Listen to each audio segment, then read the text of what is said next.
Real Kyper and Bourne on Sportsnet 590 The Fan. We're live on Sportsnet 590 The Fan, Sportsnet's YouTube channel, Sportsnet Now, iTunes, Spotify, wherever you are watching, listening. Thanks for climbing aboard the Real Kyper and Bourne train. We don't know what we are anymore. We've lost our identity, Kip. Sputtering. Choo choo.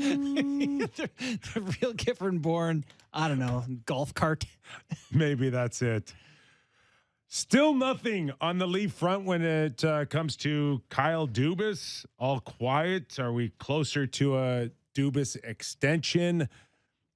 Certainly would have got that feeling Monday if we didn't see that. What would you call Monday's press conference from Kyle Dubas? A hanging curveball or a flat-out changeup or a knuckleball? Definitely a knuckleball. That's an R.A. Dickey 69 mile an hour. Nah, can't use that number on anywhere. But it's a knuckleball. Repertoire. And Aaron Judge would have been looking down the first base line at it to know that the knuckleball was coming. But like, what is... You know, Kip, I loved before we came on here, you're just like, you're trying to assess your own energy for like, where do you feel, how do you feel about where things are at in Leafland? Maybe I should have saved that just to kind of bring the watcher or listener into like where we're at. And, let's face it, like we're Toronto Maple Leaf show, right? We don't hide that. That's what they wanted us to do from the very beginning. A lot of what we do and say is based off of the Leafs all season long in the playoffs. We play off of their energy. Mm-hmm. The fans, we know, play off of their energy, and we try to find it and bring it towards a 2-hour show. You come to a screeching halt. And what did I say to you just before we're going off or going on air? I'm like, JB, where's your energy right now? I don't know where mine is right now. Well, and I'm saying to you, I was like, oh, well, once we get into this, like David Kampf contract and Samsonov, but that's not it. That's not the energy. The energy is what the heck is going on. Like there are huge franchise-altering decisions hanging, and there's just nothing out there. I just... What do we do now? Ralphie! Pretty much for 2 hours, we can ask that question, but so you have all of this. You're on this roller coaster of the playoffs, and you're so emotionally tied into it because of what we do 2 hours a day. Comes to a screeching halt, and you think for the most part, Monday would have been a kind of a formality. Lots of questions that need to be answered, but nobody really expected any answers on Monday. I thought part of the reason they're taking so long is PR going over with them how to not say anything. Like here's what you're likely to be asked about. Here's likely how we want to handle it. But we didn't get that from Kyle. No. Sheldon did it beautifully. Kyle went on his own. Yeah. And left it hanging that regardless of my contract situation, I'm not sure where I am on my return here. And then, of course, articulated that the main reason is his family reasons. Do you think that they were surprised by what he said? Or do you think they, kind of had some sense of what the issues were with him, and that was just the honest answer of where he's at? That's a good question. I've heard they don't love it. I think that based on how quiet it is, I'm not sure anybody was expecting anything. Yeah, I agree. I think part of probably what's frustrating if you were hesitant to offer him a contract and then you kind of offer him one, recently, was kind of the notion that this is up to Kyle. It's his job if he wants to have it. And, doesn't it feel like if he wants to do it, he'll be back? Does that surprise you in itself? Yeah. You thought there was a real shot that they would have fired him, or really, or not extend him? Yeah, I thought there was a real shot that they would just say, "We've decided to change course," or And that's legit. Yeah. But yeah, so to be here where it's like Kyle seems to be deciding whether he wants to be a part of it or not. Let's bring in Sammy McKee here, our trusted barometer when it comes to Leaf Nation. Can I made a massive faux pas today, quickly, before I give you my Dubas take. Yeah. Well, I'm looking at your lineup, and I don't see any spelling mistakes. Well, so. yeah, it's because I It's copy much worse. I copy and pasted the Arizona Coyotes thing straight from their website, so I couldn't make any mistakes. But this morning, I dragged my good friend Eric Prime out of bed at 6:30 for us to play golf. Golf day. Golf day. You know, I like to play golf before I do the show. We arrive at my local course, Lakeview. Spectacular. A little cold this morning, but ready to play. Really looking forward to it. Bundled up. Get to the starter, and I'm like, oh yeah, I'm here for the 7:20. And he's like, there's no McKee 7:20. There's no time here. You did not book a tee time. You have no tee time, so you have to go home. So I dragged my buddy out of bed. Sam failed to book a tee time online. So what made you think you had one when you didn't have one? I went in and I did the whole thing. I guess I just didn't hit finish You reservation. just checked it was available. Yep, it's open, and then didn't confirm it. Yeah. So And felt had to pretty go home. guilty about that. Had to go home. Played 9 holes at Centennial, but it wasn't quite the same. If it makes you feel good, I've once gone to an ATM machine and withdrew like $200, and I left with the receipt and my card and left the $200. Yeah, that sucks. That's a tough swing. You get the 200 back? That's a tough swing. Wasn't in the lost and found when he got back, No, Sam. I don't think I did. I didn't. And I probably should have said something to the bank because they have cameras and that, but I don't even think I realized it till a week later. And by then I'm too embarrassed. Yeah, it's gone too far at that point. So, all right, so book tee times and hit the send button next time. It was embarrassing for me. What are your thoughts about Monday? Like there's been a couple of days between here, little breathing room. Is there anything you feel differently about what you heard Monday out of Kyle? Does it confuse you even more right now? I just think we probably should have heard something by now. I think, the looming offseason that we've talked about so many times here in this week, it's really looming. Like it's, like we've talked about, the amount of time that you sort of have here to figure out all these franchise-altering decisions that you have in this offseason. Like they're sneaking up. Like I know it's like this. There's the semifinals, the final. Then it's kind of you're supposed to be doing work during this time. Like is he doing work as the general manager of the Toronto Maple Leafs? Like is he? I would off? have Like to what's? believe he's going to have an answer today of some variety. Is it possible that he's using this time to explore other opportunities, or does he have to wait for his contract to expire? That would be such a crappy thing to do. I agree. It would be like, are you committed to being here or not? And then So if it's not, go ahead. If it is, don't go Like- shop. So do you think that there's a possibility he just played that out so he could Buy time. negotiate or go find another job, which he said he won't. Yeah, He you're said right. it. You're right. You're right. He played, Yeah. he covered himself off. Did he not when He he did. said, if I'm not here, I'm not anywhere? I just think. make it here. Yeah. Don't you What I feel- would say is that I'm But not listen. going to, I definitely don't have it in me to go anywhere else. Don't you think? But listen, oh, all these things that we're confused about or questioning it, they're all legit because he put that out there. Mm-hmm. We didn't make this stuff up on our No. own. Like he's left it open for us or anyone else to go still like what the heck is going on here?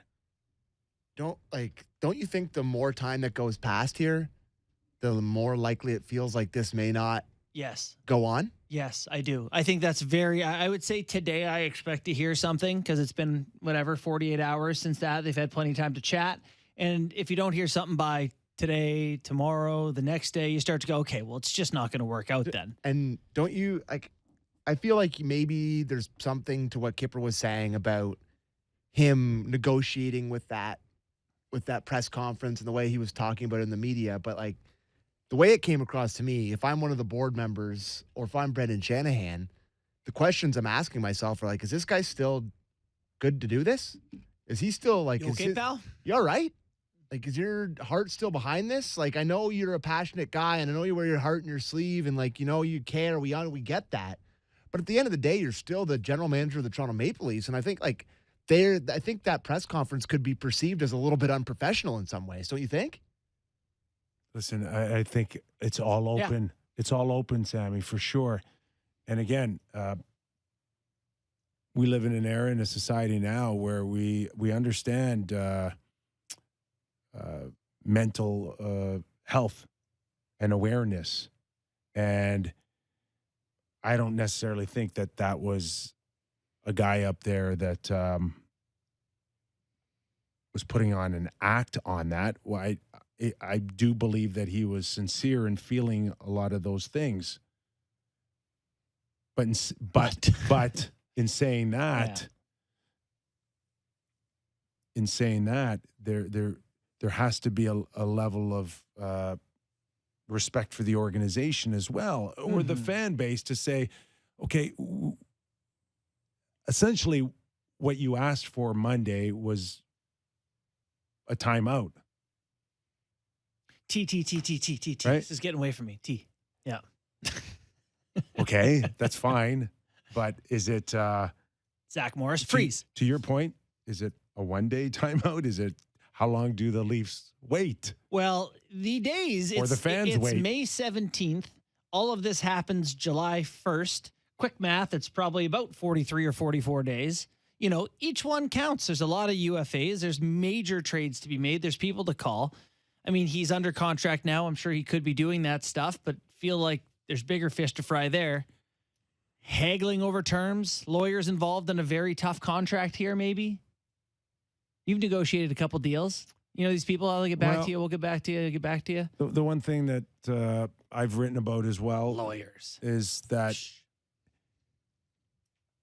there's a lot on the line going into game 6 and 7 against Tampa Bay. Mm-hmm. There was a sense that there was an accomplishment there in and itself, a first round, even though that, as Sam has alluded to, the bar's really low, and that's okay because I haven't heard a lot of people call this year an accomplishment, but at the time I agreed it was massive. Right? They had to win that, or it's bye-bye. That was a big-time hurdle crossed for them. For this franchise. Actually, without it, we're not even having this conversation. Yeah, you can't bring back the GM at that point. It's already done. There was a real sense that after beating Tampa Bay, that every win moving forward could only put more money in his pocket. And when a guy doesn't sign a contract extension or isn't offered a contract extension one way or another, he's betting on himself. And usually that's risk and huge rewards. Mm-hmm. So was he in a position now to take something that was already on the table and say, I'm going to wait, and I'm going to see with every win I get here how much more I can add to that contract? I also feel like employers don't love that. You know what I mean? Like, you're about worth what you're worth, and logically, 1 win, 2 wins, 3 wins in that round shouldn't fundamentally make a huge difference in his value. That's 31 other teams. And then there's MLSE. Yeah. Okay. Who have no problem handing out $12 million to executives on the basketball side. And I don't care. I don't care that NBA is a $9 billion revenue stream and NHL's like 4 or 5. It's right? pretty relevant, is it not? Probably matters. No, yeah. But on the scale of what the Leafs drive, the Leafs are different. Revenue, the Leafs are different. The Leafs are different for sure. So it would make Brendan and Kyle to say, okay, we're not basketball NBA type of money guys, but I'm not just 25% of what they're making. I should be up around half of what they're making, or 60% of what they're making. Am I crazy in thinking that Brendan would have a tougher case? I think he recently extended. I think he extended 2 years ago. Okay. But if you ask me whose job performance, if you evaluate them hand in hand, Shanahan or Dubas, who's done a better job, a worse job over the length of their tenure at the Leafs organization. Shanahan built everything from the start, right? From Lou Lamoriello, the tear it down, the tank and get Matthews and whatever. And here we are. He's had more time to see his vision play out and fail than Kyle. It's not, do you get my point here that, like, to me, Brendan looks worse than Kyle in terms of performance of the franchise here if you're going to hold anyone's feet to the fire for the lack of Stanley Cup so far. But there's never been any sense that Brendan's job is in jeopardy. No, like and I Kyle's actually, by the way, I been. want to clarify. I think he's done a good job, and I like the guy. It's nothing personal, but I just objectively viewing performances, I think it's easier to say this guy maybe hasn't done. The Shanna plan has not. Yeah, it hasn't fruit. worked. Yeah, it hasn't worked up until this point. Yeah, and that's legit. We assume that he probably has, and this is a guesstimate, that he's got 2 or 3 more years left on a deal that probably pays him between $15 and $20 million over those years. Yeah, I mean, that would be totally justifiable given Masai's salary. Yeah. And then where was Kyle in all of this without a contract and feeling like if I can get to a conference final or a Stanley Cup final, I could write my own ticket. That would have been a natural feel for anybody in that position. Yeah, I know sometimes if roof. I've got $50 on a game, how much I'm invested in it. Imagine Dubas. No wonder he's throwing water bottles and yelling at fans. Man was sitting on schmillions. Yeah. So I don't know where that stands on an extension now. We just did it again. We just talked this in circles for 15, Pretty totally much. unintentionally. Pretty much. Do you guys want to talk about the Coyotes? I mean, I do. Yeah, let me just quite a tell bit, everybody that in about, 5 minutes, we're going to have Gary Galley, former NHLer. Always great to have him on the show. We'll talk about the playoffs, what he expects in the next round, and we'll get his thoughts on the Toronto Maple Leafs, which he always has a great one. Frank Seravalli, NHL insider, president of hockey content on Daily Faceoff. Maybe he's got some insight into Kyle Dubas and the Coyotes. Ron Hainsey promoted at the NHL Players Association as well. So, yeah, let's get into Phoenix or Arizona Coyotes. I'm resorting to their tough Phoenix days too. We once had a player on the Leafs whose name I mispronounced, and you said if he plays well enough, it's up to him. If he plays well enough, we'll learn how to say his name. Yes.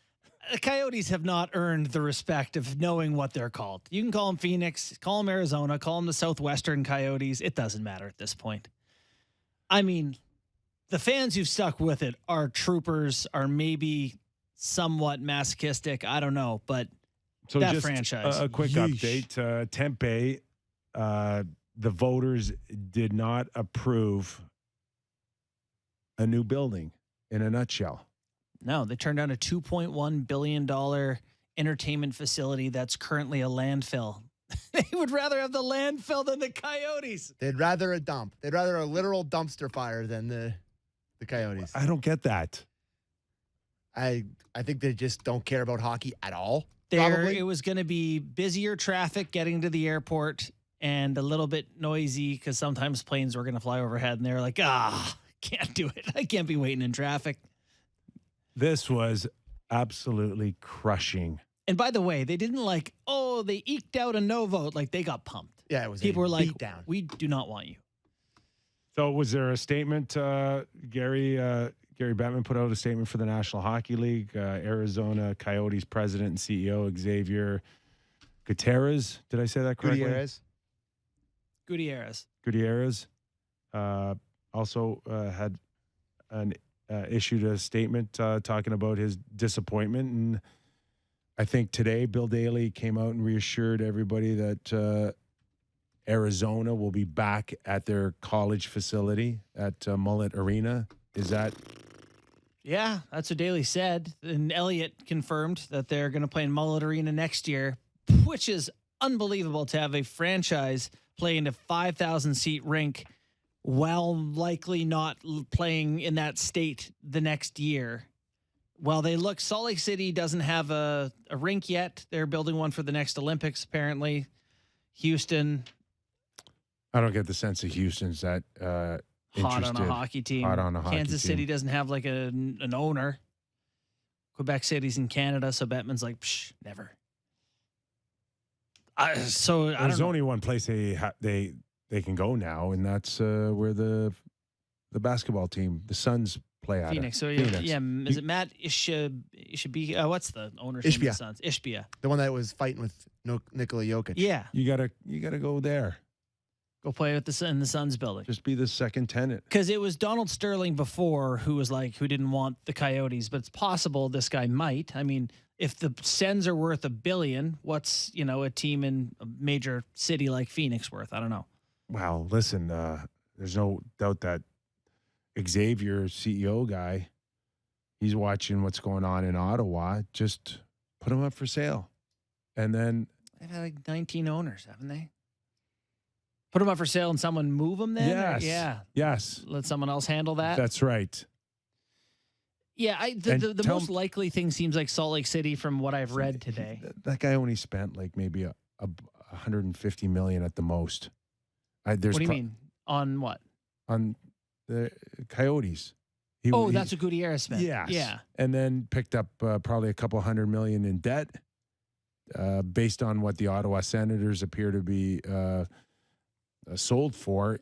I'm sure he could put a quick $300 million in his pocket after his debt's paid for. Yeah, run along. Right? Like, why wouldn't you sell it now Right. and let somebody else move it, or the league find a suitable arrangement somewhere else? Just to clarify, Robert Sarver was the Suns owner, not Donald Sterling. Both wonderful men, of Yeah, course. neither of them great dudes. Okay, let's go to Gary Galley, former NHLer, color analyst, does a terrific job throughout these playoffs on Sportsnet Hockey Night in Canada. Gary, thanks for joining us, man. How are you? I'm doing great. How are you guys? We're good. We're just solving nothing here. Playoff tested. Yeah, that's not us. We're soft as baby doo-doo. I always get a kick out of when someone says to you, "Hey, you look like you can still play." I'm like, "Yeah, I don't think so." Yeah. Play yeah. what? Listen, we're gonna get your thoughts and ideas moving forward in the conference final. But before that, just your overall assessment of not just Toronto, but our last two Canadian hopefuls in Toronto and Edmonton, and just your feeling on the fact that many people thought that was a legit Stanley Cup final, maybe on the horizon, and it never came to fruition. Well, I think it was. I mean, I think you could honestly argue once Boston got out of the equation and Colorado was out of the equation, I think a lot of people looked at, they could get to the conference finals, but they're going to hit Boston, or they're going to hit, Colorado or Vegas, and then it's going to be tough, right? So, but when they disappeared, I think everybody was like, this could really happen. This is something that could happen, and maybe, all the stars were aligning and the planets were aligning that this was going to be an exciting year for Canadian fans to watch some Canadian teams, at least one of them, make it to the final. And unfortunately, kind of the same old just kind of happened, right? I mean,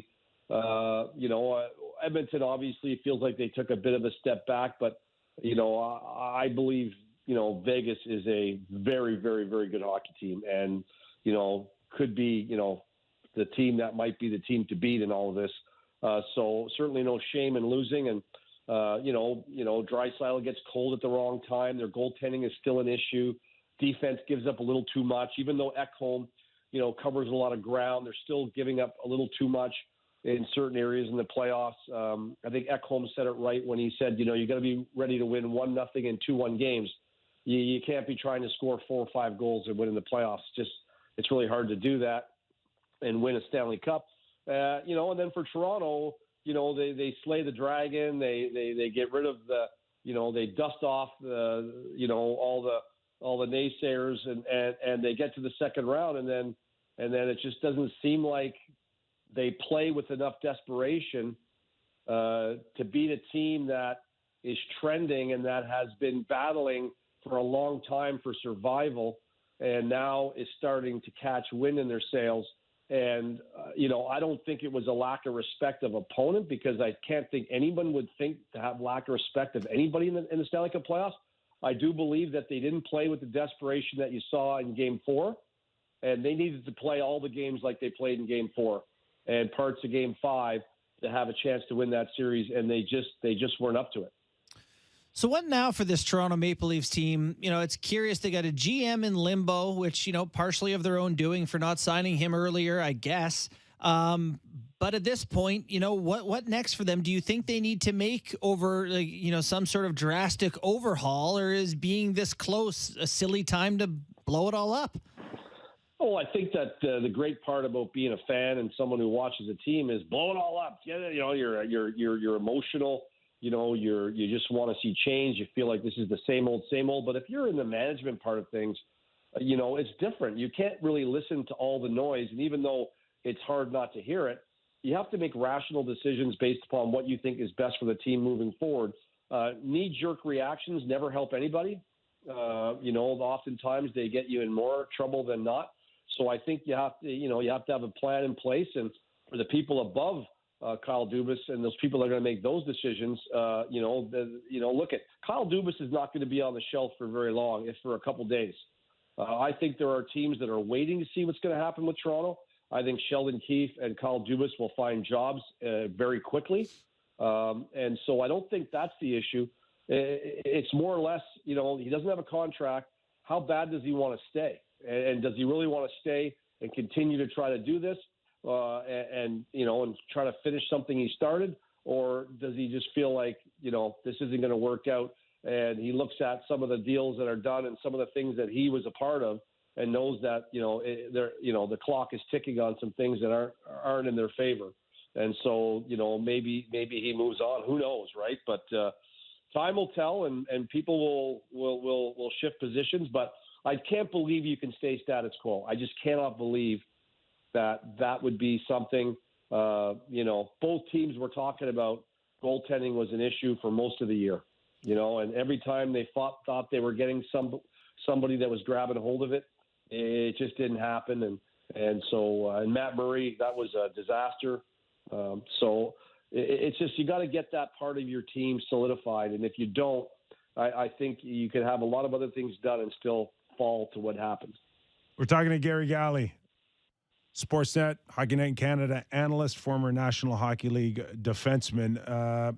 Gary, Kyle left it open that he needed to do some soul searching with his family before moving forward. That was Monday. 48 hours later, here we are. How much time is enough time? How much time passes where you question where he is physically, mentally, emotionally for moving forward? And how fast does Brendan Shanahan or MLSE have to say, okay, time to move on? Well, I think they're going to give him a little bit of time for sure, because, you know, this isn't a decision you could make. You look at some of the people in the past little while that have, you know, like Paul Maurice deciding to leave, you know, when he was there and could have stayed in Winnipeg, decided to leave, and look where he is at this point. You know, I think Kyle Dubas is, you know, if he just does it really quickly, then people are going to wonder if he was ever committed all the way anyway. If he gives it more time, I think the favorable thing is people will look at it like, well, it's a real tough decision he's making. I'm not saying he's made a decision, but I'm not saying he's not. He may have made his decision already, and this is just time going by to make it look like he's giving it some extra thought. Who knows, right? I don't know Kyle Dubas personally, so I don't know where he's at. But certainly some of the stuff that's done, they're going to be restricted in some areas. He's going to have to make a decision on those top three guys as to which ones, if they are going to decide to make moves, which ones they're moving out. And he's still got a lot of holes to fill going back the other way, and contracts to be done with not a lot of money. So, yeah, there's just a lot of things that he took leaps of faith on that are still question marks. So, it's going to be interesting to see what he does. But I would say it's 50-50. I don't believe that he's leaning any more to stay than he is to go, because he knows if he leaves, he's going to get another deal. You know, although I think any team would look at some of the deals he's done in Toronto, and they're going to evaluate those deals too and say, you know, is he leaving the Toronto Maple Leafs with the cupboard half full or half empty? You know, that's what, you know, did he do more good? Did he do bad? You know, those are all things other people in the industry will have to evaluate. Well, soon enough here, we're going to get the conference finals underway, and the Leafs will be looking at pretty much all four of the teams and going, I don't know, we'd had a chance against them. How do you handicap the final four teams here? Carolina's the current betting favorite. Who do you feel is the leg up here heading into the final two rounds? It's been a crazy playoff. It really has been, and it's not. And goaltenders are being pulled. I've never seen so many goalies pulled in a series and in a playoff year. I mean, it's been just utter craziness. I started with I did the first two games of Dallas, Seattle, and after the first round was done, I had a really good chance to see Vegas against Winnipeg, and it wasn't even close, really. Vegas is that good. All that had to be answered was, could Mark Stone come back, and could he get to a level where he could, cover the tracks that they're going to need him to cover and be the leader he needs to be and be healthy through the playoffs and whatever. And I think he's answered that question. By getting Mark Stone back, you get a 1-2 punch of him and Chandler Stevenson, who have absolutely played fantastic together. So he elevates Chandler Stevenson immediately. The issue has always been they got great four lines. They got physicality. They can throw 100 hits at Winnipeg. They can play a 25 hit up and down game.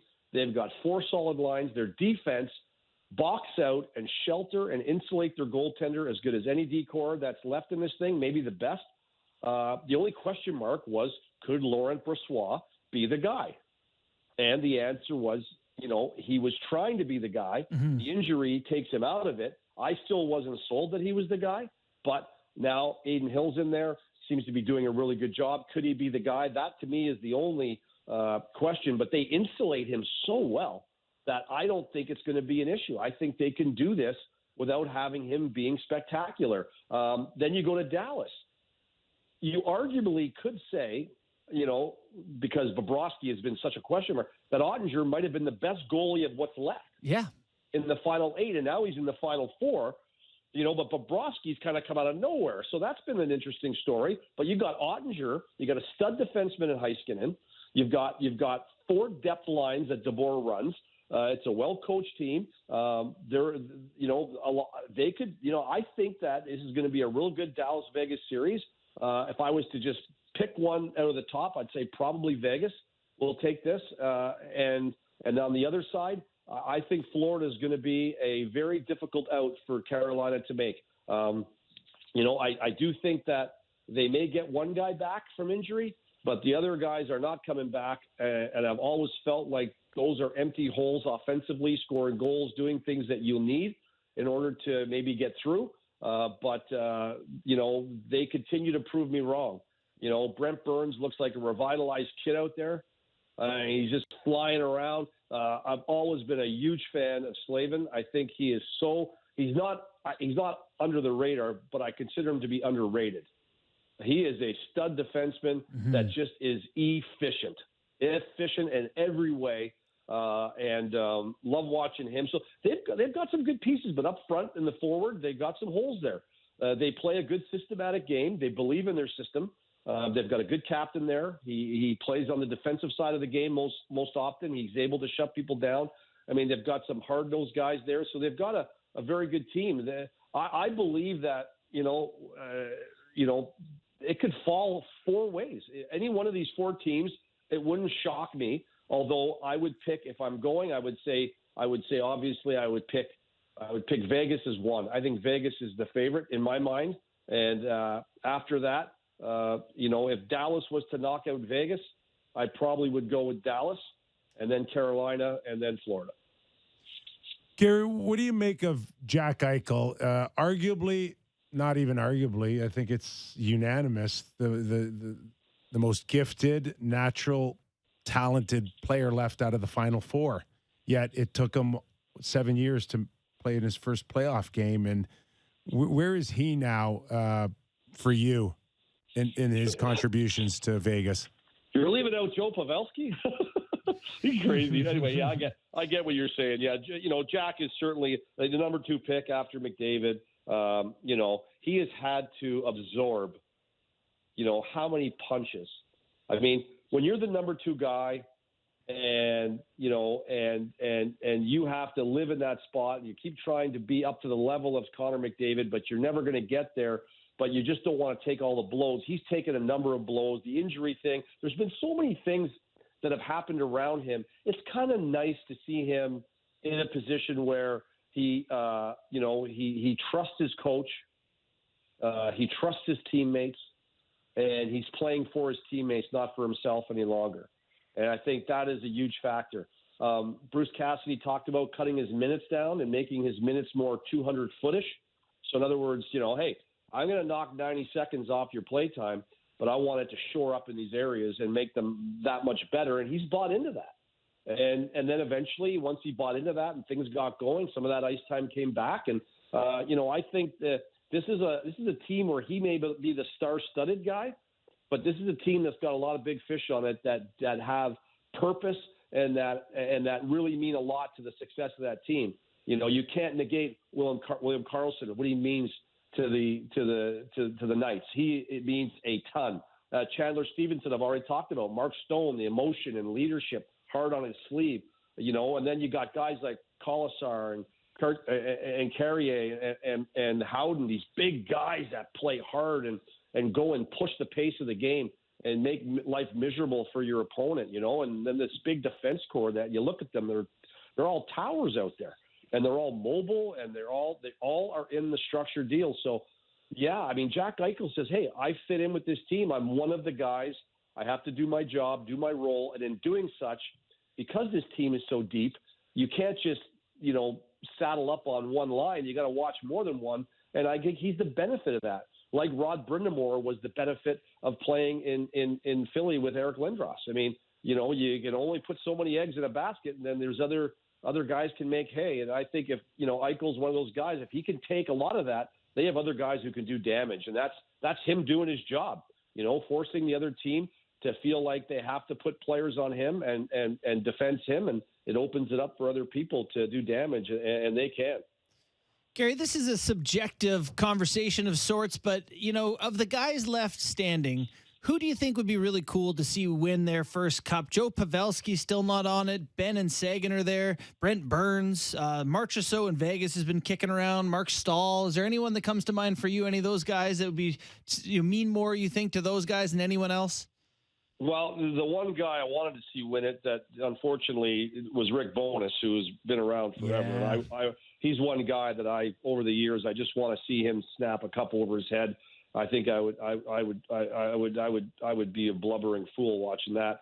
But yeah, I would think Joe Pavelski, to me, a guy that's meant a lot to the National Hockey League. He's been a great ambassador. Ben is another guy who's put in a lot of good years in the Dallas market, and a lot of good years in the community. He's been a good leader, a guy that's really, I think those are two guys. If Dallas was to win, that would be awesome. You know, Brent Burns been around a long time, and he's been close a few times. So it's really hard because, you know, to pick one guy, but if you were just going to pick one, I'd say probably Pavelski would be the guy that I would pick. Okay, here's one for you. 4 coaches.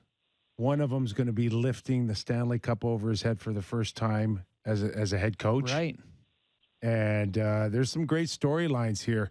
Peter DeBoer, I think 2 Stanley Cup finals, never won. Paul Maurice had one with Carolina. They lost to Detroit, if I'm not mistaken. Brendan Moore's done it as a captain, but not as a coach. And Cassidy, one of them's doing it. Big names. As a head coach. What do you think, Galley?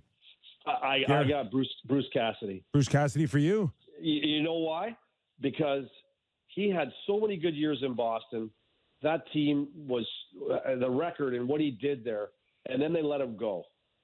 And what did he do? He went to Vegas and he put up, he's only, I think, the first coach to put up 50-win seasons back-to-back years with 2 different teams. He has been really good at his craft. I think that, you know, and the fact that I've known Bruce since we were kids, you know, I will sell myself out on that. I would love to see Bruce raise that over his head. This is a guy who was extremely talented hockey player. Really, really oh my talented gosh. defenseman. He was Bobby Orr for the Ottawa 67s.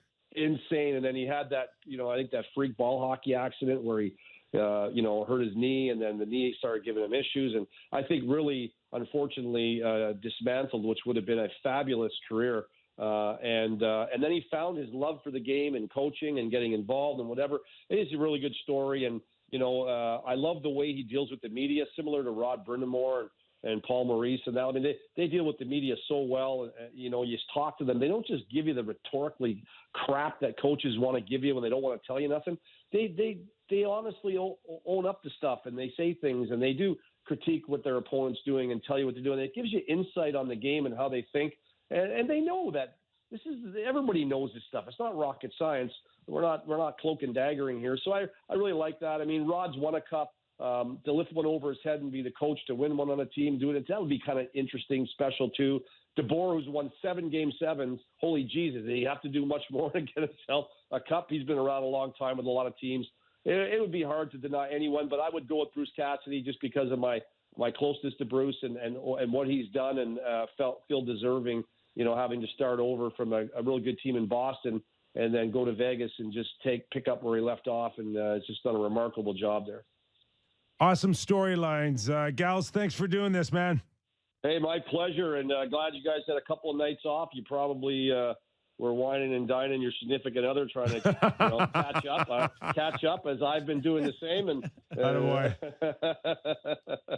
enjoy the rest of the way, guys. We'll talk to you soon. You bet. Thanks for joining us. Gary Galley, former NHLer, and doing a terrific job as a color commentator. How about you, off the top of the head, coaches? I love that question. I feel like Brindamore has a cup, and I know it's not as a coach, but I would love to see DeBoer or Maurice. See, I'm right there with you. And listen, they're my guys. That's my era. Mm-hmm. That's the guys that I played against these guys. Frankly, they're all good stories. Cassidy too. I like them all as stories.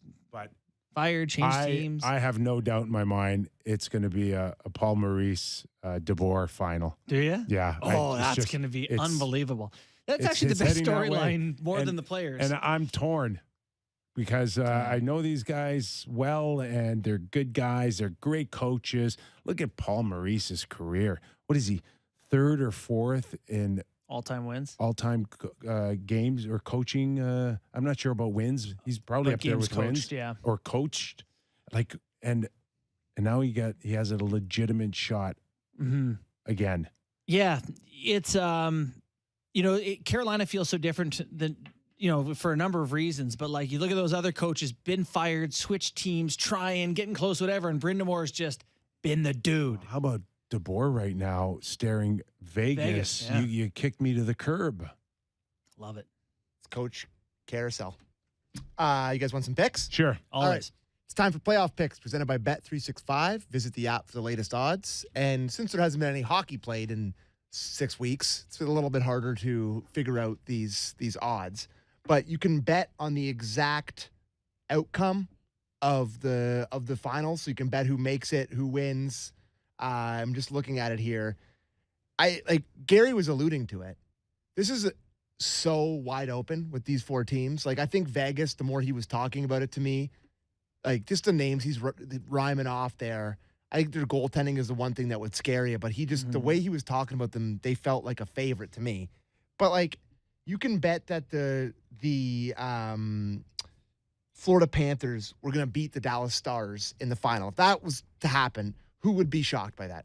No one? Yeah, I mean, anything can happen. Yeah, at this point. And that's an 8-1 outcome. And that's a very normal outcome from these last 4 teams. So just keep an eye on that kind of thing when you're heading into the final, because a little bit of value on Florida in general for everything, because they're not the favorite. They're the underdog. Again, they get to be the underdog, but I really do feel like there's value with Florida. You have to get a lot right there, right? Though you got to get both conference finals right and then the final right. Yeah. So similar to that, I bet on the Conn Smythe winner. Here's a little dark horse bet. My bet was Jacob Slavin from Carolina. Because Carolina, to me, maybe the front runner of the 4. And if you look at their team, Freddie Anderson, I think he's going to be a 905 or something. Or, he's not stealing them playoff series so far. They don't have a huge goal scorer. Aho's been good, but there's this narrative that'll build around the shutdown guy. No one can score on Slavin, Norris type. He's Rod Langway. Let's get the momentum going for Jacob Slavin, folks. Hello, you're starting your own Can I narrative. juice my own Yeah, bet? you're That's all you're saying. And the last two things I have today for playoff picks. If you like Dallas in that series, I think Vegas to win game 1 and then lose the series. They're in Vegas. You know, you could come out hot on home ice. Dallas very capable to win that series, even if they lose game 1. That's plus 550. And on the other side, you know, Florida's been pesky the whole playoffs, winning a lot of road games. Florida to win game 1 and then lose a series is plus 425. So both of those to me, that one. both of those to me are somewhat interesting as kind of long shot value plays. So that was everything for this because there's no hockey being played, but tomorrow the hockey starts. So that was playoff picks presented by Bet365. Visit the app for the latest odds. You got Max Domi on the Conn Smythe list? Don't, but he's second in scoring on the Dallas Stars. It's pretty good, isn't he? Dubas didn't want him. All right, let's go to break. Roope Hintz has 19 points and 9 goals in 11 games. Yeah, he'd have to wrestle it for Roope. Roope. He's one of my favorite players in the league. I love Roope Hintz. Been calling him What a Roope for mule years. he is, He's eh? unbelievable. But yesterday, Razor called him Rope, and he calls the games. It's been Roope, and then he Rope. dropped Rope. Maybe he just. All right, let's Anyway, go to all right. No one cares. You get on a phone call during the break and get that straight for us. Yeah, on it. On Mrs. Hintz. it. Okay, we're going to take a quick break. I don't know who we have coming up. You don't know who we have. I lost It's my Frank sheet. Seravalli. Oh, Frank Seravalli. We're going to get all the inside dirt from one of the best insiders. Frank, after the break, you're watching and listening to Real Kyper and Bourne.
This is Real Kyper and Bourne on Sportsnet 590 The Fan.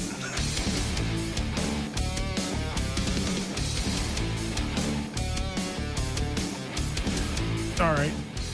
You know, I'm kind of tired this week when I'm like strolling through my phone and you see all these like fake Twitter announcements for the Toronto Maple Leafs. Yeah. Like, they're just, and I'm like a double take down. Sammy, do we have news? No, it's fake, Kyper. Oh, phew. Okay. Well, let's bring in a guy who doesn't give us fake news, just the goods. Frank Seravalli. Frank, what's going on? Not too much. I share in your pain. I don't know if it's been more difficult with the loss of the blue check marks on Twitter, but also like just getting Kyper. You know what this is like? Getting random texts from people, and they're like, "Hey, did this happen?" ? And you're like, "Wait, what does this person know that I don't?" How many hours do you spend weekly researching stuff that's BS? It kills you. Yeah, I'd say it's my daily fishing expedition where you're just calling and texting people asking about stuff that they're like, yeah, that's not accurate. Okay, good. Just so I know. Okay, so give us the goods on what is accurate. A real curveball, as we stated at the beginning of the show, by Kyle Dubas. What are you hearing in terms of where this situation lies between him, Brendan Shanahan, MLSE, and where the possibilities in terms of where it can go, Frank? It's a really good question, and I think the funny thing is everyone's looking for answers, myself included, you guys. And the funny part is that as much as I can gather, the actual principles involved in these talks and where this is heading don't actually know the answer either. Everyone's kind of curious what the end game is here, what exactly Kyle Dubas and his family are thinking. And really, like, the possibilities, I think, are kind of more or less cut and dry in the sense that, you know, we know from Kyle Dubas speaking on Monday that he says he's not going to work anywhere else. So that clears off the one angle and ends a lot of speculation. And the other is that I believe the Toronto Maple Leafs won him back and had made overtures to him over the weekend so that when he went into Monday's press conference, it wasn't like he was sitting there saying, well, do they want me or not? Am I going to get, let go or not? The answer to that is no, he's not. And they'd like to have him back. But what does he want? And what does his family want? Those are two critical questions. Does seem, you wonder if it's frustration over the way that it played out during the season, not being extended and just kind of being left hanging, putting his family in a bad position and leaving us some sour grapes. Let's say he does come back, Frank, because that seems to be like the 51% likelihood, I would say, if we had to do a 50-50 here. What do you think about the likelihood of the coach returning or a core player, all the core players coming back? It feels like something has to change. Something will change. I personally, if we're operating under the assumption that Kyle Dubas is coming back, like you said, I have a hard time believing that Sheldon Keefe won't be the coach. And I think you could hear that reading between the lines of his press conference, because he sort of gave the full-throated, support and voice toward Sheldon Keefe and playoff adjustments. And, his regular season success and track record is unquestioned. But, I think any neutral observer would say to you that he was outcoached in part of round two. And that part was abundantly clear. With regards to the players, and I'm going to call them the core three, because with all due respect to John Tavares' salary, I don't believe that's a movable piece and movable asset. Everyone has kind of, I think, prematurely circled William Nylander as the guy that's the odd man out. And I don't think that's the case. Like, obviously I could be wrong, but when you look at the one guy on this Leafs team that a lot of the big moments in the playoffs seem to run through his stick, he's the one guy that I look at in that group and on that team that I question his fire and his intensity. Like it burns. Not to say Austin Matthews and Mitch Marner don't care. That's not what I'm saying at all. It's just that I do have questions because there were games and moments that they weren't there and haven't been there over not just this playoff run, but a number of the ones in the past that just leaves a lot to be desired to think that you could then march this same group back again and expect different results. So what is left here? Our barometer here is our Sammy, and he's like, if I see the same group come back, I'm going to snap. So is there a chance that Kyle signs an extension and says, then, yeah, Sheldon's my guy, and I still believe in this core group? Could that possibly happen going into September? It sounds crazy to say because I think we're all looking at it knowing that some change is inevitable, almost even for the sake of change. But I think that that's what they worked themselves into last year, is going through all the different processes of, okay, let's say we move this guy. When you're trading players of that caliber, which I'm not saying from a Leafs lens, but just from a league-wide lens of impact players, it's really hard to win the deal. And maybe that shouldn't necessarily be the goal, because I don't think anyone is necessarily looking at, and I'll use the example because this is the one that Kyle Dubas used in his press conference, but going back to the Matthew Tkachuk trade last year from Calgary to Florida, like the Panthers went into that knowing that this year was going to hurt. And to think that they believed that they would be losing their way into the playoffs in the last week of the regular season, that's far-fetched. Like they were thinking they would be a 7 or 8 seed and still be a playoff team, and certainly weren't expecting to be playing in the conference final this year. The point being, they were willing to take a step back and say, you know what? So much of success in the playoffs is random. You never really know what's going to happen until you get there. But let's set up an overarching plan of here's what the next 5 years look like. And the Panthers said, we want to get our hands on one of the top 15 or 20 franchise players in the world. And, we have to make decisions with Huberdeau and Weegar anyway at some point in the next calendar year, just as the Leafs have to make decisions now with their guys that are heading into the final years of their contracts, that even if we take a step back now, or what appears to be a slight step back, we're okay with that. And then kind of the hilarious thing is they do that, and now here they are in the conference final. So you really never know, but to think that there's an overarching plan of here's where we're heading next, I think that's the big question. All right. Well, we're good to move on from the Leafs, Kip? Okay. It's Arizona Coyotes time. Frank, the most thrilling part of any radio program. But what's going on here? This team can't get a deal done in Tempe. They're not going to have a new rink. They probably need to move. There's nowhere to move to. What's the state of affairs with the Coyotes? Well, I don't think there's nowhere to move to. Like that's crazy talk. There's nowhere to move in Arizona. That's the truth. And I don't accept for 1 second, even though we've seen the reports and the email from Bill Daly to ESPN today saying that the Coyotes are going to be playing in Mullet Arena again next season. I think that's a huge mistake. Just if you want proof, go look at the Oakland A's and their attendance this year.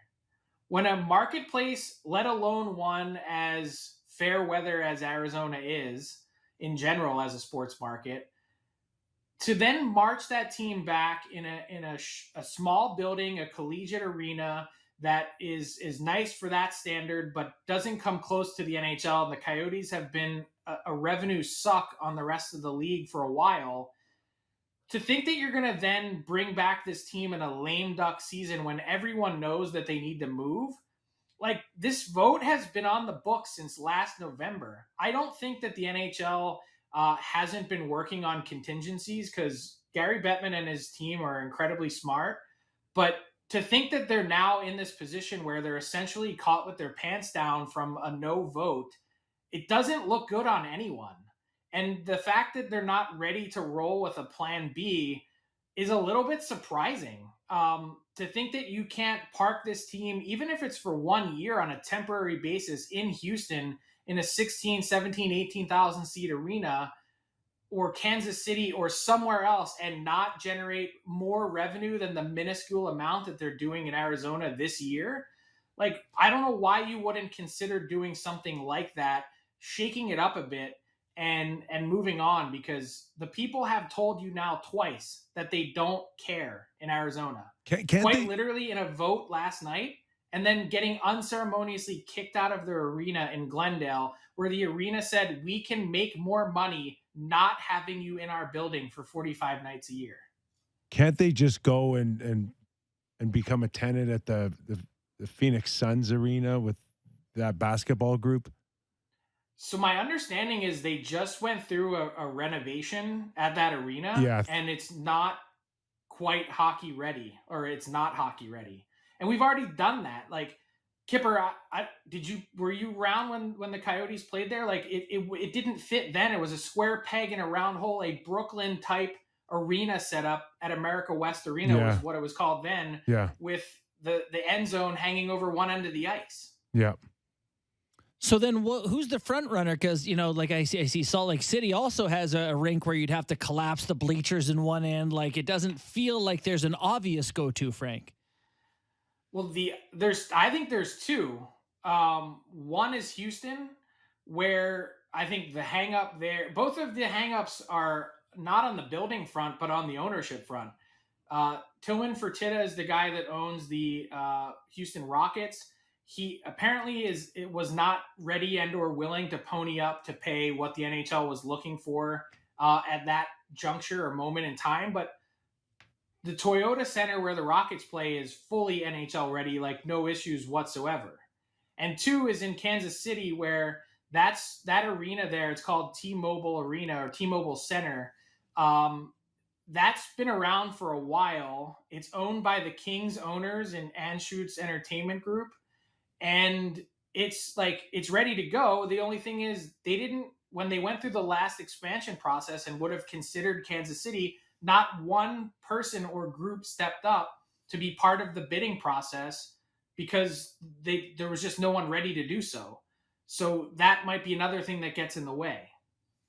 It does feel like with the Ottawa stuff that going down the way it is, like, wouldn't anyone just want a team somewhere? These are premium properties. You would think. I mean, at the end of the day, even with the baggage that comes with this team, moving it somewhere else, it's still one of 136 or whatever the number is of the major four, leagues in North America. Like, it's an elite small group. And someone would have to think with any sort of vision that with a franchise that's been unable to get out of its own way, that you can do better, especially with the recent success we've seen starting from scratch in Seattle and Vegas. We're talking to Frank Seravalli, who does a terrific job on the Hockey Inside part with hockey content, Daily Faceoff. Frank, an introduction of sorts for NHL Player Association Executive Director, new Executive Director, and Marty Walsh. He met with agents last week, I think, in L.A. and New York, and if I'm not mistaken, today in Toronto. That is correct. Today in Toronto was the third and final stop on the North American agent tour for Marty Walsh to meet with everyone and just kind of give a general and vague introduction to himself and sort of what his thought process is now running the NHLPA. I did report earlier today, Ron Hainsey, who was a critical part of the hiring process to get to Marty Walsh, has now been since promoted to assistant executive director and is someone that has gained a significant amount of clout in the last number of months within the players union. But the first and only thing, Kyper, that's on Marty Walsh's agenda, aside from the fallout of the Arizona Coyotes, which, by the way, in parentheses, the union should have a huge say on, because who's to say that these players have to go back and play at Mullet Arena next year if the Players Association actually would raise a stink and raise a finger for once. But I'll leave that as a closed parentheses for another chat, is to figure out the salary cap for next season. It's a negotiation Gary Bettman has made that clear. What will it cost the players? Because we know that nothing is for free. And how quickly can you get that done? Because I talked to 3 general managers this morning who were all asking the same question. Do you know what the cap's going to be next year? We're projecting multiple different scenarios. We'd like to start moving contracts and talking to people. But, man, I don't really want to clear contracts off my books and pay to have to do so if the cap is actually going up by a somewhat sizable margin. They could not sell out a Montreal Canadian game there. They had like 2,000 empty seats at Mullet Arena. It's dreadful. So why would the players want to keep playing there? Why would the players want to keep? They want to play an NHL digs with an a real NHL facility to actually feel like you're playing in the National Hockey League. You would think at some point someone would have the courage to say, this doesn't work for us. Well, we are fascinated to see where that goes here. How good does Connor Bedard feel right now? Oh, Chicago, waking up a Chicago Blackhawk today.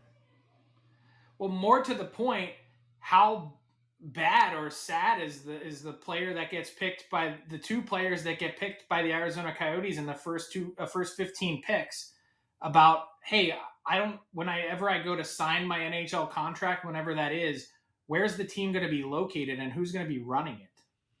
Good questions indeed. Okay, Frank, we're going to let you go, but really appreciate the feedback today, pal. Have a good one, guys. Thanks, Frank. Hockey Insider, president of hockey content on Daily Faceoff, Frank Seravalli. Yeah, you wonder if like 20 years ago or whatever, 10 years ago, the Coyotes were somewhere else, what the cap would look like if they were in like a city where people attended and made money. Different.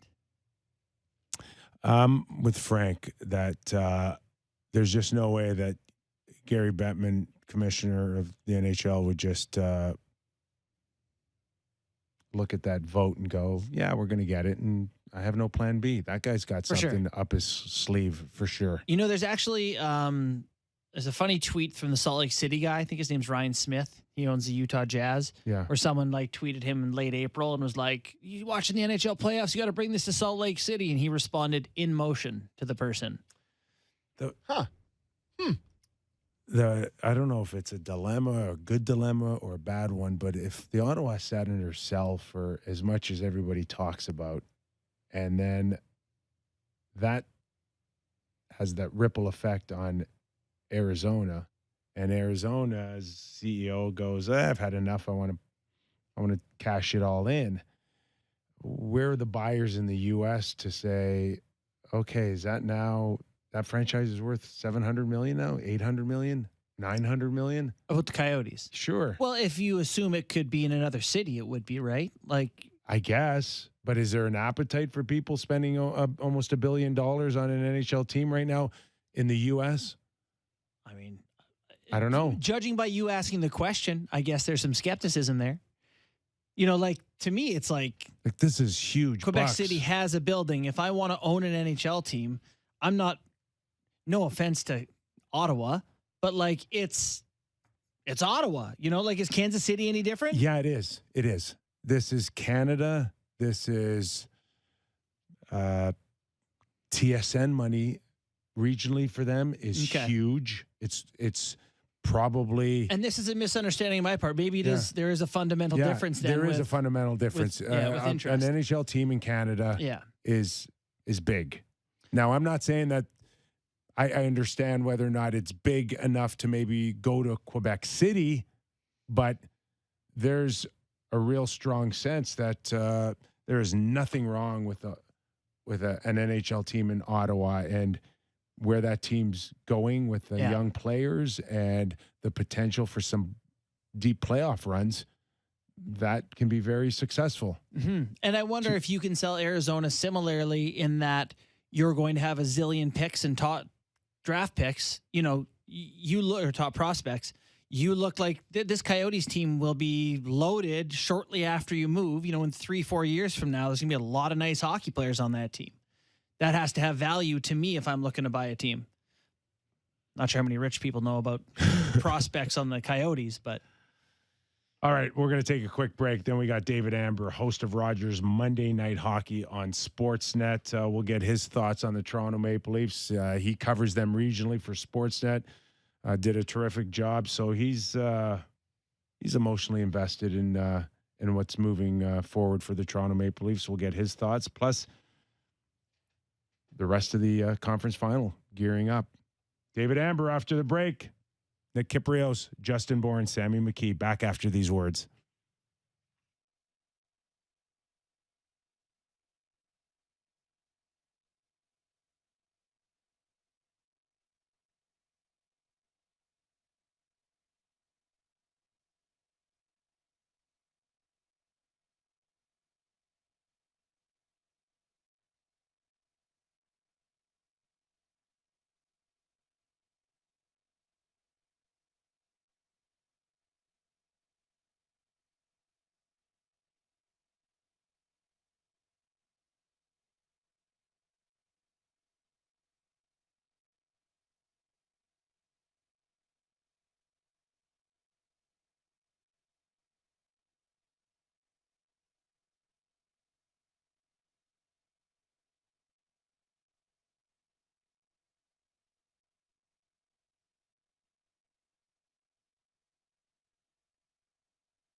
This is Real Kyper and Bourne on Sportsnet 590 The Fan.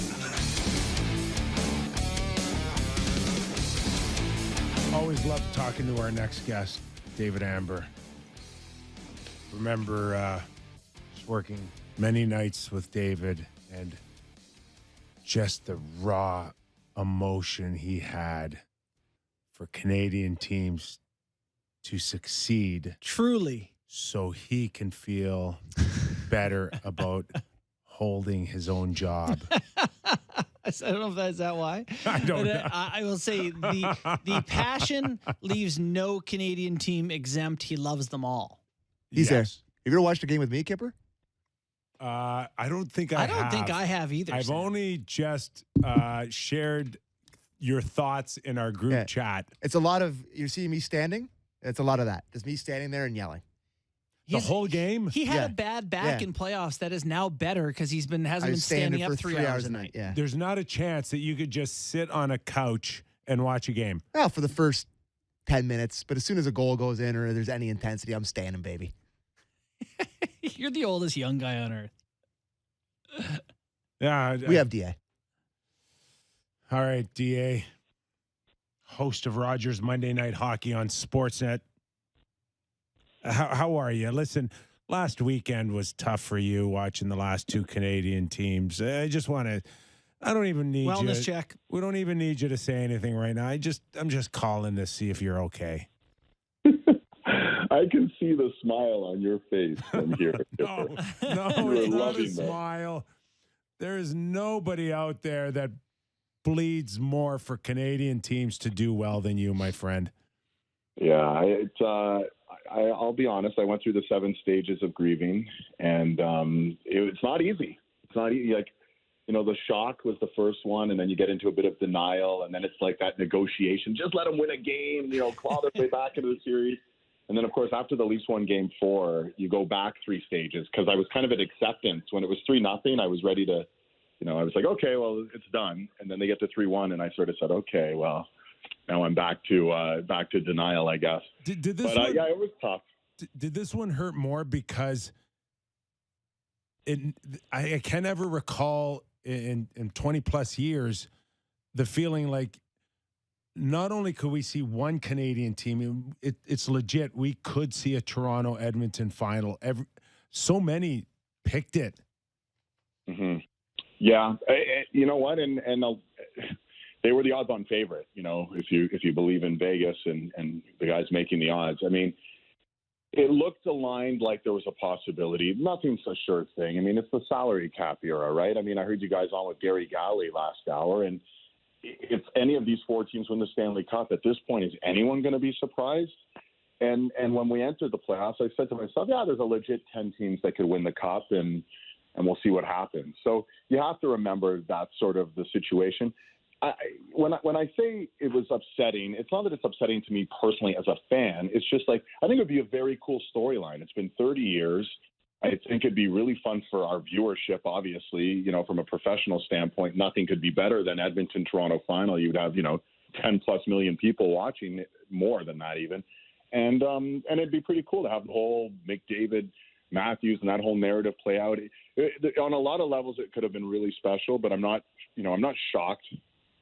When you look at the teams and you really you're watching the games, you really see how close and even these teams are. So, DA, do you think there's a reason why it's been 30 years? Like right now, I saw people tweeting 3 of the 4 teams in the conference finals are no state tax, teams. Or I never thought of that. Yeah, or the pressure of Canada. Or do you think it's just random luck, which also is a viable answer? I've thought about this a lot. I know. And I think there's a lot of contributing factors. I don't think we should minimize some of those things you just mentioned. I mean, you can just do it on paper, right? Stamkos, Kucherov, Vasilevsky, Hedman costing less than the core 4 on the Leafs by a few $1 million. Like, that's a big difference. And then you know what those few $1 million get you? They get you Yanni Gourde, they get you Palat, they get you Killorn, they get you those other guys. So there are legitimate reasons why I'm sure it's helped. Like, it's kind of funny. We have 4 teams. The most northern team in the Stanley Cup final this year is Las Vegas. Think about that for 1 second. The most northern team, the hockey hotbed of Las Vegas. Yeah. So there might be something to that. There's happenstance. There's decisions are made, and certainly there's going to be some players who won't come to Canada. I worked on Monday night with Keith Yandel, and Keith was he just said, he's a guy who just came out of the dressing room a year ago. This is a guy who knows the pulse of current NHLers. And he's like, there's a lot of guys. I shouldn't say a lot. I don't want to misquote him, but he said there's certainly guys who won't want to play in Canada, whether it's for pressure, whether it's for climate, whether it's for taxes. There's lots of reasons. So you are going to miss out on some players. So that certainly contributes as well. And there's been some management missteps along the way as well. So there's all sorts of contributing factors. But you're right. The law of averages would say with 7 Canadian teams in a league that's had 30 and then 31 and now 32 teams, every 4 years, every 5 years, you're going to get a Canadian team in the final, and every 4 or 5 years, you're going to get a championship team in Canada. And it just hasn't happened now for a generation of fans. So it is a bit mind-boggling. So offhand, out of the 4 remaining teams, we have 2 making over $10 million. 2 players. Yeah, Jack Eichel, and Bobrovsky. But I do want to step on that, because I think if you back it off like $500,000, like 9.5, there's 7 guys. Like, it's not that I've seen this whole you can't pay top guys, but I don't know that's just sorry to interrupt and take the question from the guest. No, that's where I'm leaning towards on maybe 1, but you can't have 2. Sagan is actually the highest paid player in the league this year. Well, Brian Burke said that. Brian Burke, we were on set a number of times, and he didn't say it wasn't going to work. He just said, we've never seen it work. We've never seen a team with 3 $11 million players. And I took some flack for this from some people, but I'm going to stand by it. If there is a defense for Kyle Dubas and the Leafs management, it was, they've signed these players pre-pandemic. Right now, the expectation was we'd be staring down a $90 million cap, and the league would be littered with guys making littered is a strong word. There would be 30, 40, 50 guys maybe making $9, $10, $11 million. It wouldn't be extreme. But the cap held flat for 3 years. It's barely gone up now in 5 years, and that's made an $11 million player much more like, wow, that's huge money. It's more extreme than it would have been. So I think that's part of the equation. I stand by that belief, and whether it sounds like a Leaf apologist or not, I don't mind, because I do believe that. The other thing that stands out for me is that I look at Carolina, and maybe we're all in agreement. I don't know. Is that the best blue line out of the Final 4? Well, it'd be them or Vegas, in my opinion, and they're both exceptional, and that's a great point too. Like that. When I think about the Leafs and maybe some of the issues, they have this incredible skill up front, but maybe it's redundant skill. And I've heard you on your show so many times, both you guys and Sam as well. Will beat skill sometimes, and sometimes you need some of those. You need some of those will guys contributing with the skill guys, and maybe you need some on the back line. And it's not like, I'm not putting this on the Leafs blue line at all. But my point being, it'd be great to have 4 high-end players, but you also have one of that core 4. And Morgan Riley played exceptionally, but to have one of their core 4 guys, as we refer to them, being on the blue line, having Pietrangelo, having Heiskanen, having a Slavin is not a bad thing. And I'd be the first one to admit at times I've talked about Tom Dundon, the owner of Carolina, having alligator arms, the ones that don't quite reach the pockets. Yeah. And look at his blue line right now with Pesce, Slavin, Brent Burns. Yeah, I don't think one of them is making over $5.5 million. Is that right? Yeah, I don't have that in front of me. Yeah, no. I'm telling you that. Yeah, no, I believe it. Yesterday, you were talking about Slavin possibly being a front runner for the Conn Smythe when this is all said and done. That's right. And tell your friends. That's a guy who's I think at $5.3 or $5.4 million. 5.3 for him, 5.28 for Burns. Brady Shea makes 5.2, 4.5 for Gostisbehere, 4 for Pesce. All of a sudden, that Tom Dundon, all used cars salesman type of guy, is looking pretty good right now. Guys, think about this. This is a team that also, in the last, I think, 5 years, has shed themselves of Tony DeAngelo, Dougie Hamilton, who's the pretty good young defenseman there in Calgary that they traded along with Lindholm? I'm forgetting. Hannafin. Like, this is a team that's gotten rid of some very good blue liners, and they still have this wealth of great guys on the blue line. So there's something to that. Although, Kyper, the other side of the equation is, look at the final 4 goalies.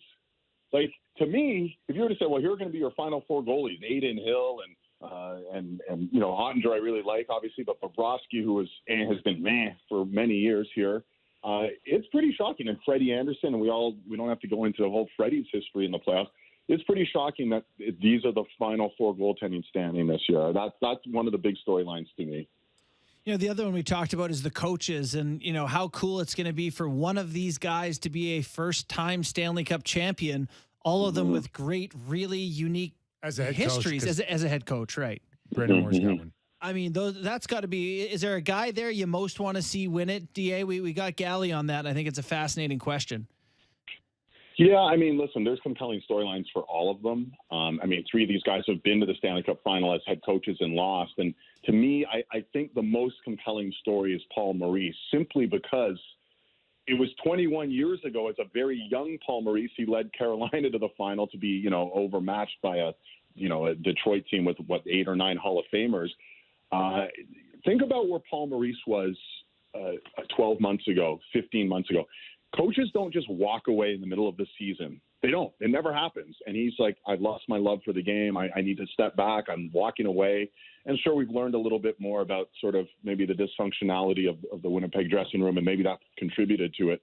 But here he is now, a year later, on the precipice of maybe winning a Stanley Cup, completely unexpected, right? Like, it's a great story. It's one of those kind of goofy Hollywood-type stories. And these guys been plugging away for 20-plus years.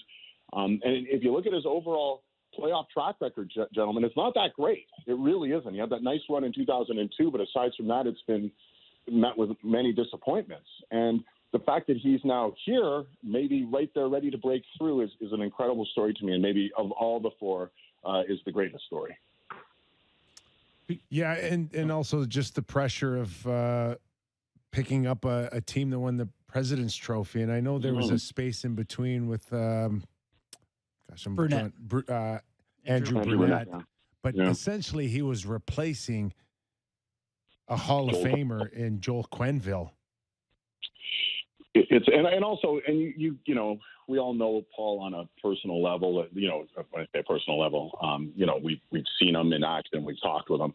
He's such a great guy. They really all are. Peter DeBoer, he's very hilarious when you get some time with him as well. I think there's great storylines here with all the guys on a personal level. And Rod Brindamore, I don't think he's ever won a Jack Adams. I don't know how that's the case. I mean, it seems egregious to me that he got overlooked yet again this year, although there were some great candidates, based on what happened during the regular season. But the storylines are great on a coaching level, and I think it would be really cool for any of these 4. The Paul Maurice story, just because he's such a gregarious, affable guy. And maybe the sort of seminal moment in the Florida Panthers season was sitting at Scotiabank Arena trailing whatever it was, 2-1 in the second period, and he had that tirade where his face was turning blue, and he dropped about 30 F-bombs in 12 seconds, if you remember. And maybe in some respects that was sort of a turning point for their season. It maybe saved their season. I mean, that's part of this story. If Florida wins the Cup, you really could make a movie out of it, right? Like, they only made the playoffs because Pittsburgh lost to Chicago and Columbus in the last week or whatever it was. And Game 5, people forget about this. Game 5 versus Boston, Brad Marchand had a breakaway with 0.8 seconds left on the clock. Yeah. If he scores, Boston advances. They were that close to having their season end. Bobrovsky pulls out the pad, makes the save, and here we are. And if they actually win a Stanley Cup, to me, that should be remembered as one of the great all-time moments in the NHL, because it literally saved their season.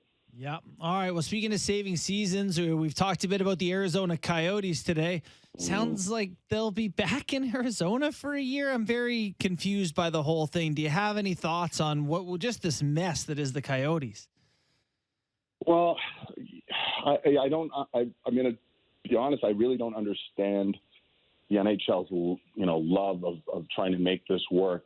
And Nick, as a former player, I mean, your revenue and your salaries are based on the league revenue, and you're in this money pit that's just sucking up the league revenue in a 5,000 seat stadium, which they can't fill. It doesn't really make sense to me when I think there's other viable markets available. And when you look at Houston, the fourth biggest market in the U.S., when you look, imagine somehow they could figure out a way to get a second team in Toronto. I still say that would be the second highest grossing revenue team in the league. It's funny to me that the PA doesn't try and push this. I know they don't have control. You need an owner.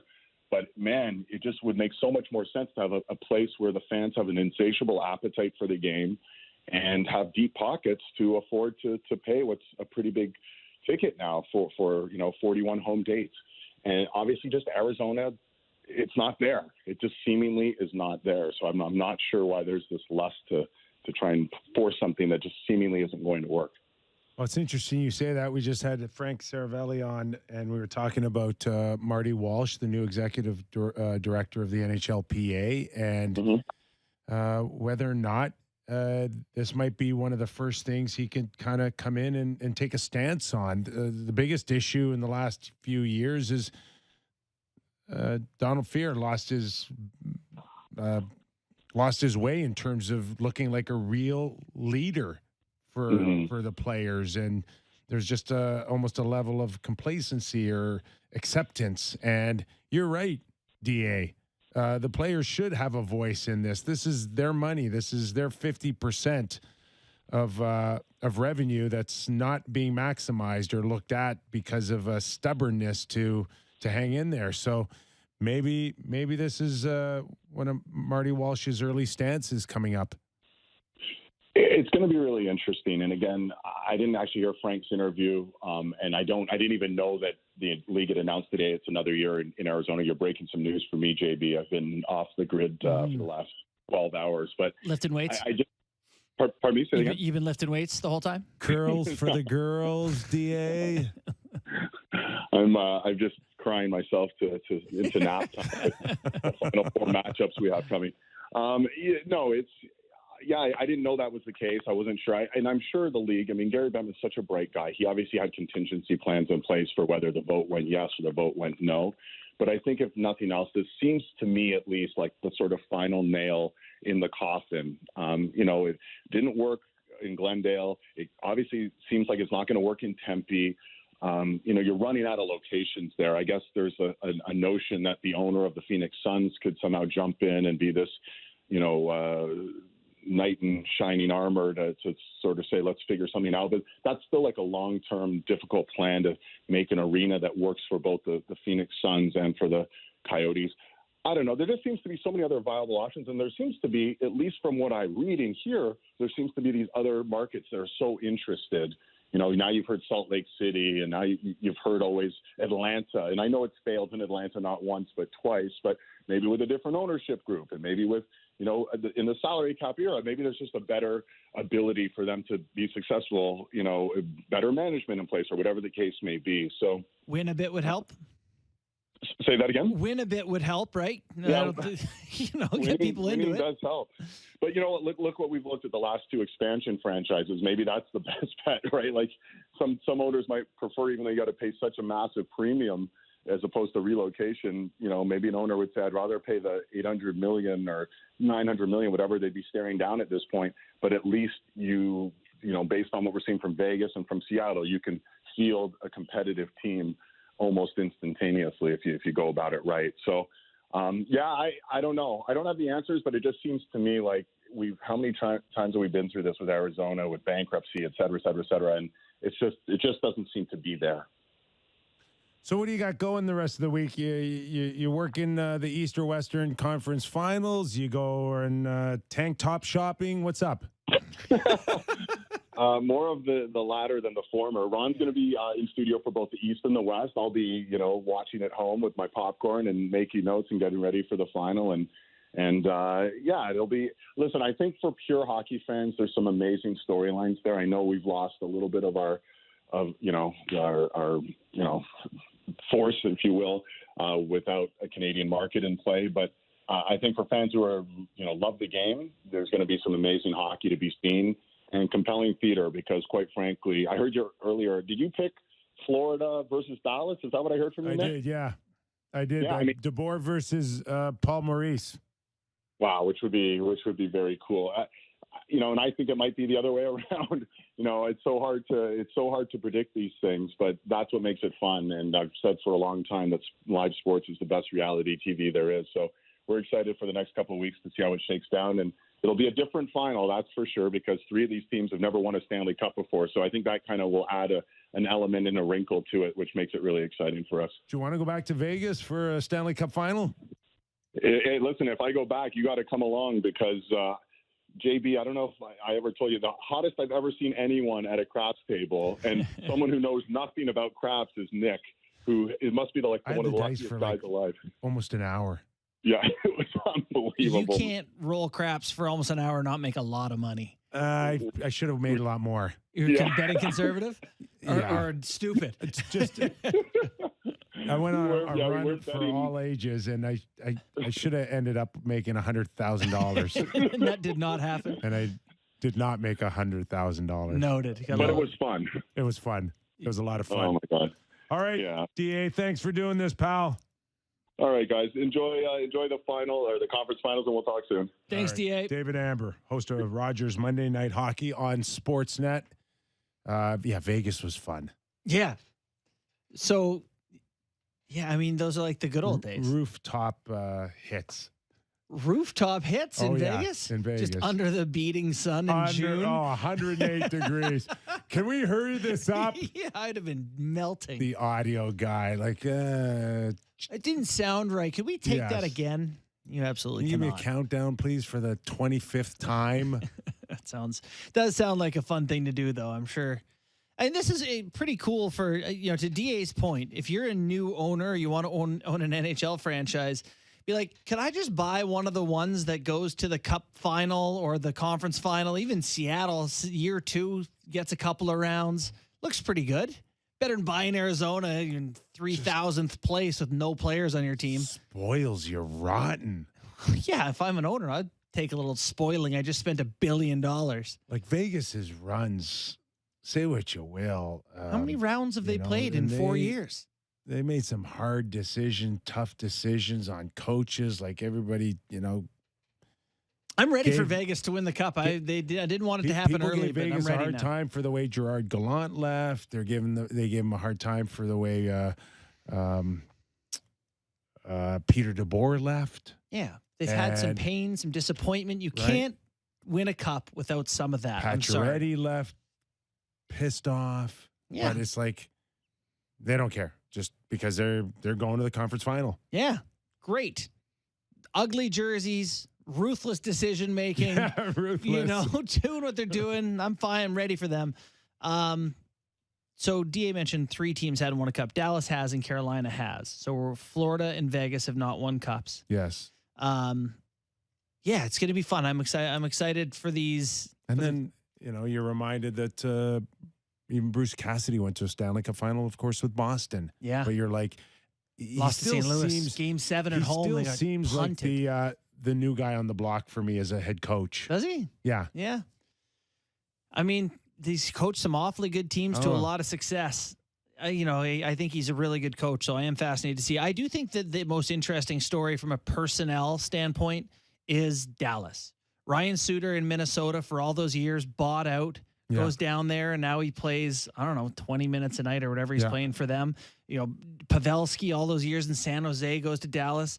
Sagan and Ben been there all this time. Like, they have some really interesting personnel to win a cup. So I think that'd be the most story-wise.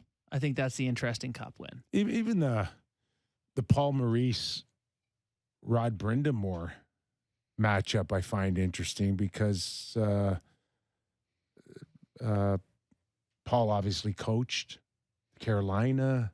And Rod is a player? I think so, yeah. That would make sense. Yeah. Yeah.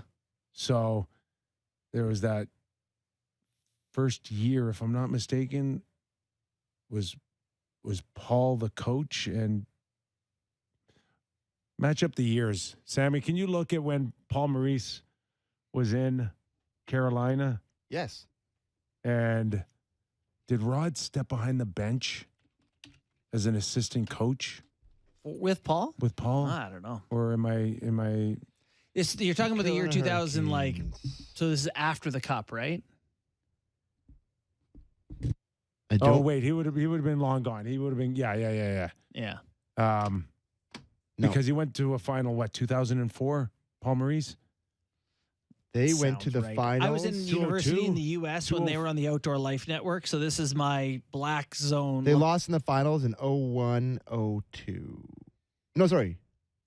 01-02. 102. Okay. And Rod Brindamore was on that team. As a player, yes, of Yeah. course. What a team. Francis, Sammy Kapanen, Bates Battaglia. Loved Bates Battaglia. What a handle that is. That's pretty much He was why a I liked Leaf, him. right? Yeah, he was. One of my buddies, shout out Tim, has a Bates Battaglia jersey. It's been great learning about Tim and Ron these past couple days, let me tell you. So, did we hear from the Edmonton Oilers? Did they have their clean out today? And was it anywhere near the Toronto Maple Leaf drama? I listened to a lot of it.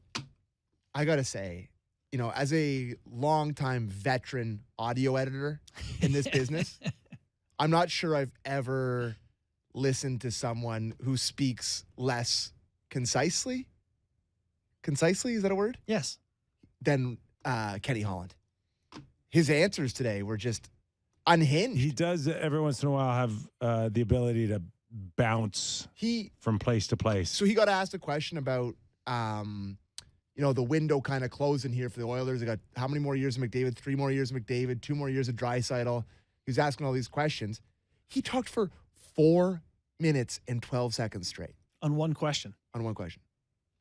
Would you like to hear? McDavid having 3 years left blows my mind. Would you like to hear a He just portion of what signed he an had to say? 8-year deal. Did I put those clips in? Would you like to hear a portion of what he had to say? Okay, just for a second, hold on.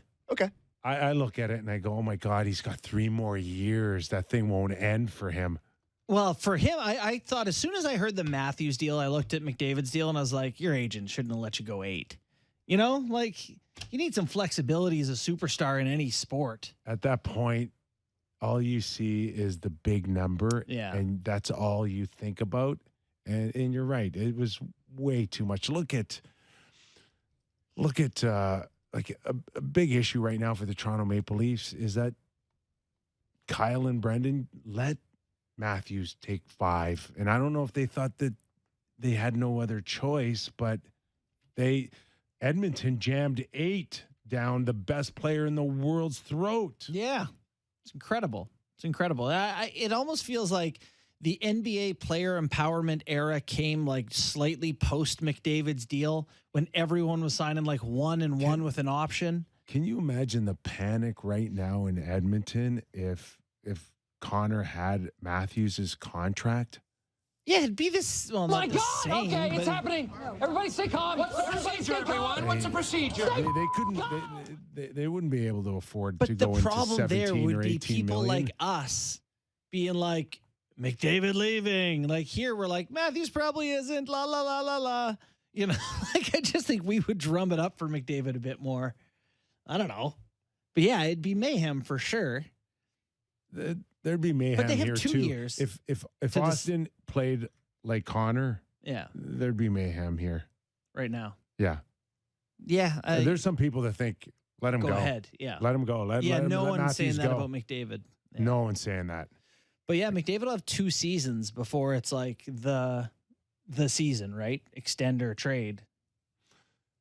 We got a Gretzky Sammy, moment. do we Promise dry, I wouldn't do we this. want to go to any audio, or you're passing on it? No, we'll do the first one about it. No, sorry, on him if he'll be here next year. You got to ask. You didn't because- clip the whole 4.5 hours. No. Holland's Or 4.5 deal minutes. is up after this season. after After, this, 1 year left. And he on got a asked- 5-year deal. and he got asked if he'll be here after that. Okay, let's. Oh, next let's year. listen. Yeah, here you go. Well, I've got a year to go on my contract. For me, it's unfinished business. I plan to honor my contract. Beyond that, at this stage of my life, I don't invest in green bananas. Just not sure if I'm going to be around long enough to see them ripen to be yellow. So the green bananas thing is a fine expression. I'm not sure it's relevant here. Is there? Man loves his produce. Can I ask you guys a produce question, a banana question? Yeah, Is there anything grosser than a non-ripe banana? And then An anything overripe banana. And oh, no way. I'd much rather give me a mushy banana all day long other than a non-ripe banana. No, I'll take the chalky green one. Oh, that's disgusting. You need a no, green it's like banana? Sawdust. It's really tough to Oh, my God. Sawdust. Anyways, that was my produce question for the day. eat. Yeah, we have one every day. If you're not a regular listener to the show, tune in. It's great radio. It's Produce Corner. Produce right after I read the Brought ins and to you outs of the by- Farmer's Almanac. This is the Wait one. till Friday show. Wait till June. We have fun. So he got asked about winning the cup and, that window. Does he want to? Well, no, he got asked about, the window that we were talking about and, how, you take steps to winning the cup. This was about 3 minutes into him talking. This was the part that I found the most interesting. So this is a minute of him talking. So I told you guys, when you win the Stanley Cup, boy, do you party. Because it's not a one-year quest. It's a lifetime quest. Do you know what I mean? You can't party enough when you win that thing. It's a party machine because it's so hard to get your hands on. And I want you to know, I want our fans to know, we're trying. My players are devastated. They talk to me they're devastated for themselves. They're devastated for the fans.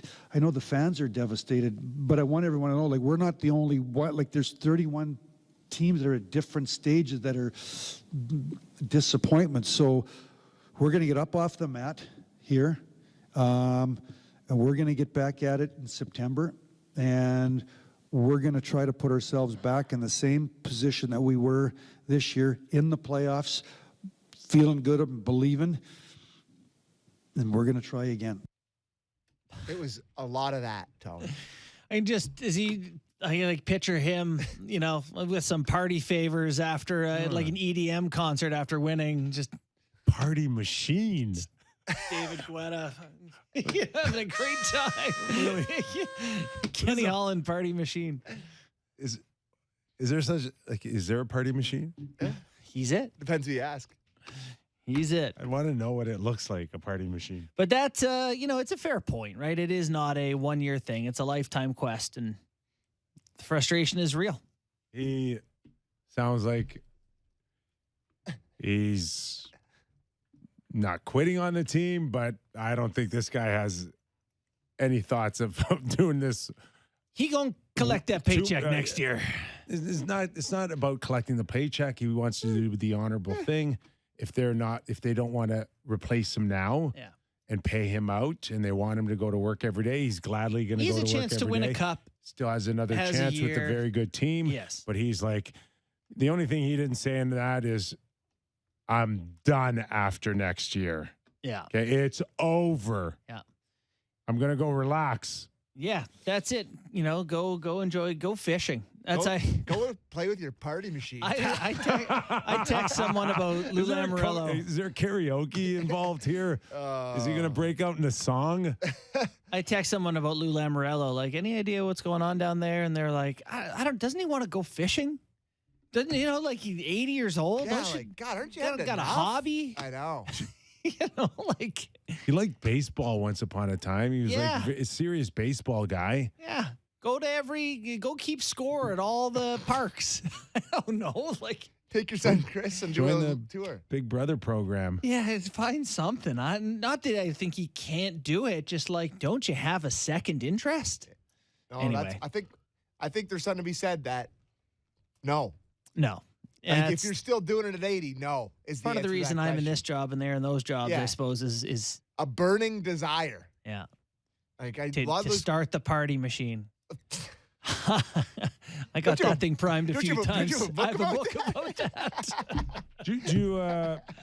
I know Kelly Rudy was talking about never seeing a goalie get pulled so often like Skinner. Is he still the projected guy moving forward here? And what do you do with Jack? Holland did say, he's I think Campbell's going to have a good second year of this contract. Next year, you absolutely go into the year with Jack Campbell, fresh start as your starting goalie again. Get to work this summer. You got a big contract to earn that respect back. And goaltending, these guys get hot, they get cold. Jack's shown he can get hot. You can't trade him. He's got too much left on his deal. I liked Jack. Campbell's your guy. I liked Jack in moments. Just move on. When he got in there, I was like, he looks somewhat capable. I think he could be a good goalie again in the league. Yeah, at least not a bad one would be good. I think it's a big challenge for him to come back and I'm not saying it's look at Bobrovsky, for God's sakes. Yeah. How many times did we write him off? Only many. I actually, between every game we did it. We're like, next game will be the game where he I'm turns talking to about crap. like 3 years. I know. But even in the playoffs, you were doing it in between games. He didn't even start this year. Alex Lyons started the first games of the playoffs. Playoffs. And now he's... Sammy, can you give us a little... Playoffs? Pat, Meow. Pat? Meow. A lot of people hated that, eh? Yeah, when, I get when it. they heard you do that, I think that's when they knew the Leafs were going to lose in 5. You lost fans. That's okay. Meow. That was a drop. Yeah, you don't have that kind of spunk anymore. Well, when it's you because do that. it's because we did Leafs talk after they put out Tampa and Bunk asked me who would you want, and I said, give me the Cats. Yeah, I'm thrilled. You were only right to say, give me the Cats. Yeah, that was a fair request. But I don't. Meow. Okay. I do. Meow, think, was it a good call? I do think that there's a world. We're almost going to break, or we're almost done here. Give me a scale of 1 to 10 on this time tomorrow. We'll have definitive news on Kyle Dubas' future as a Toronto Maple Leaf. I say 90% chance it happens. 9 out of 10. And Bourne will be on horseback riding. Yeah, I will not be paying attention to that information. You think this time tomorrow we know what's happening? I really hope so, because we got to talk about something. Talk about Victor Wembanyama going to play for Pop in San Antonio. Yeah, great. We still have no NHL hockey tonight. Nothing. Jays are on. Big a Sam McKee must win tonight. Anybody cheating? Yeah, they cheat every day. Wow. The Jays will probably whine about it the whole time. All right. Our thanks to Gary Galley, Frank Seravalli, and David Amber. We are back tomorrow as usual. You know where to find us. Real Kyper and Bourne. Have a great night, everybody.